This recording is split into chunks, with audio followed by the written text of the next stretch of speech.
India book of record रे स्थान पाई ओडिशा पाई गौरव आनिछि निष्ठा। तेबे निष्ठा पक्षरु रेड रफ अल्ट्रा माराथन दीर्घ 51 दिन धरी बरगढ़ जिलार विभिन्न स्थान रे आयोजित होइतिला 56टी रक्तदान शिविर, जेउथिरे सर्वमोट 2772 यूनिट रक्त संग्रह करी एक विरल रेकर्ड सृष्टि करिछि निष्ठा। सेति मध्यरे बरगढ़ धनुଯାत्रा रे 9 दिन व्यापी आयोजित होइतिला रक्तदान शिविर, जेउथिरे 888 यूनिट रक्त संग्रह करा जायतिला।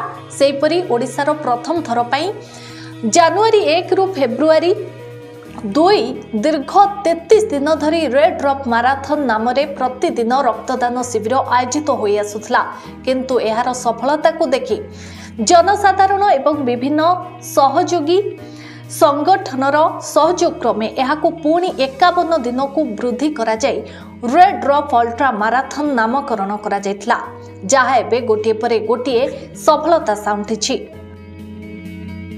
निष्ठा केवल गोटिए शब्द नुहे बरं वास्तवतार एक निदर्शन। निष्ठा समाज रे गढ़ी उठितिबा केवल गोटिए अनुष्ठान नुहे, यह एक आंदोलन। तेणु सांप्रतिक समाज रे एभली अनुष्ठानर गुरुत्व और प्रासंगिकता प्रतिफलनर आवश्यकता रही। निष्ठा दृढ़ता, स्थिरता, श्रद्धा, भक्ति, अनुराग, विश्वास, श्रेष्ठता तथा प्रवीणतार प्रतीक अटे।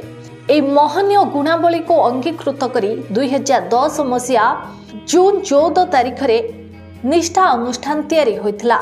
रक्ताभाव को दूर करिबा पई बरगढ़ तथा संबलपुर जिलार निष्ठा परिवार एक स्वतंत्र भूमिका ग्रहण करि आसुछि। बिना रक्तदातारे जे कौनसी लोक सीधासलख रक्त भंडाररू किभली रक्त पाई परिबे, दलाल को सम्मुखीन न हेबे, रक्त पाई आउ जेमिति कौनसी खर्चांत न हेबे, से दिगरे प्रयासरत रहिछि एही अनुष्ठान। रक्तदान पाई लोकंक भितरे सचेतनता सृष्टि करिबा हेउछि ए अनुष्ठानर मूल उद्देश्य। तेबे सर्वाधिक स्वेच्छाकृत रक्तदान शिविरर आयोजन करी राज्य सरकार ठारू संबोधित ए अनुष्ठान एबे इंडिया बुक ऑफ रेकर्ड रे स्थान पाइबा निहाती एक गौरवर विषय अटे। Bureau report, news room.